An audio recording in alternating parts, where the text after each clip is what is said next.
This is a Shonda Rhimes show, which means it's going to be juicy, as if Anna Delvey's story wasn't intriguing enough. In case you're unfamiliar, Anna Delvey, not her real name, is a Russian-German scam artist, I guess, and she somehow made her way into high society in places like New York, and she was rubbing shoulders with the elites in the art and the fashion world. She told them that she was an heiress and her father was a big deal in the gas industry, and I guess she lied with such confidence that she was allowed in. Through her scamming, banks loaned her hundreds of thousands of dollars, so she was able to live in the best hotels, go on the best vacations to places that cost thousands of euros a night, and she was invited to the most exclusive parties. This was all well documented on her Instagram, but somehow everyone she ran with was none the wiser about her true identity.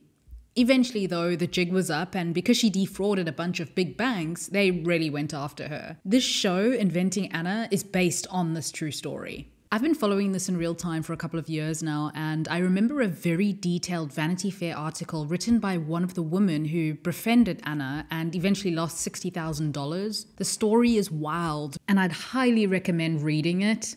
Anyway, on to episode 1. It's November 2017 and we're at Anna's indictment in court as the charges against her are being read out. On her first day in court, Anna's lawyer Todd, Stewie from Succession, tries to get her bail.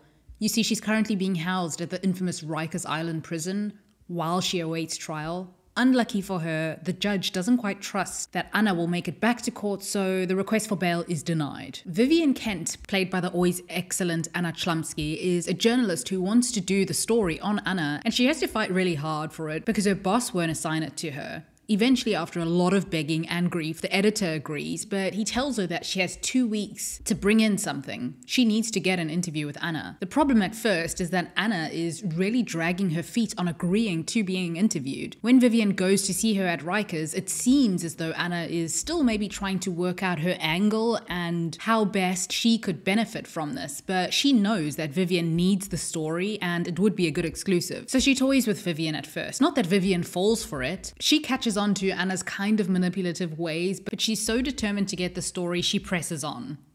Plus, this is still really good insight into how Anna operates, and Vivian is of course fascinated by the subject of her story. We get to see a lot of Vivian's personal life as well, obviously, because this is mostly from her perspective.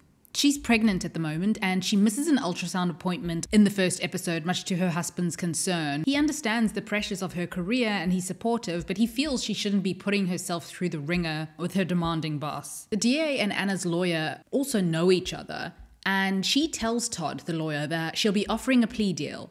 He's conflicted about this because he's an up-and-coming lawyer who's still trying to prove himself. So winning at trial would be really good for his career, but his firm hardly has the resources to take on this case because of all of the documents they'd need to go through. He eventually tells Anna about the plea, which would have her serve 4 years. Going to trial, she'd risk 16 years if found guilty.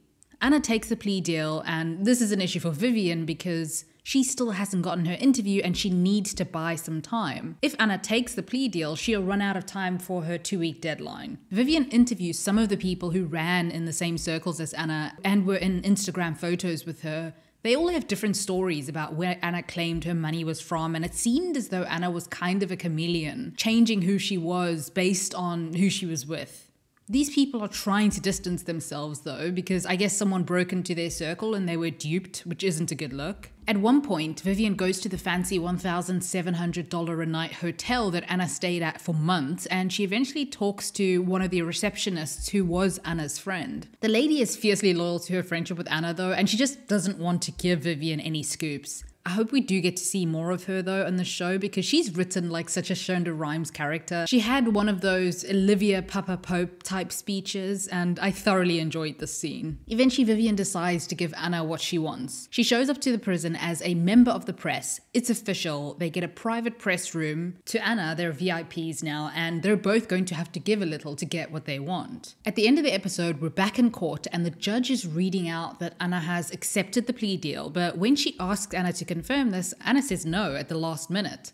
She will not be taking the plea deal, she wants to go to trial. Her going to trial for her means that she gets a chance to rehabilitate her image, to prove to everybody that she isn't a dumb scammer, she was a smart businesswoman. Public perception still really matters to her. She still has this dream of fame and she thinks that working with Vivian will get her what she wants. And that was the first episode of Inventing Anna. There wasn't too much to it, and it wasn't the most riveting first episode of TV, but it was fine. I will be streaming this for Anna Chlumsky, who I've been missing since Veep, and because this is a Shonda Rhimes show and her style is always great for escapism, it's fun. Julia Garner is absolutely unrecognizable to me in this role. I still haven't quite figured her out yet, which I guess might be the point, but I do enjoy her in this. I also got to add, I really enjoy just how many actors from Scandal are on this show. So yeah, I'll be streaming this while I'm on the exercise bike or knitting or something. Anyway, that's it for this video. Thank you for watching.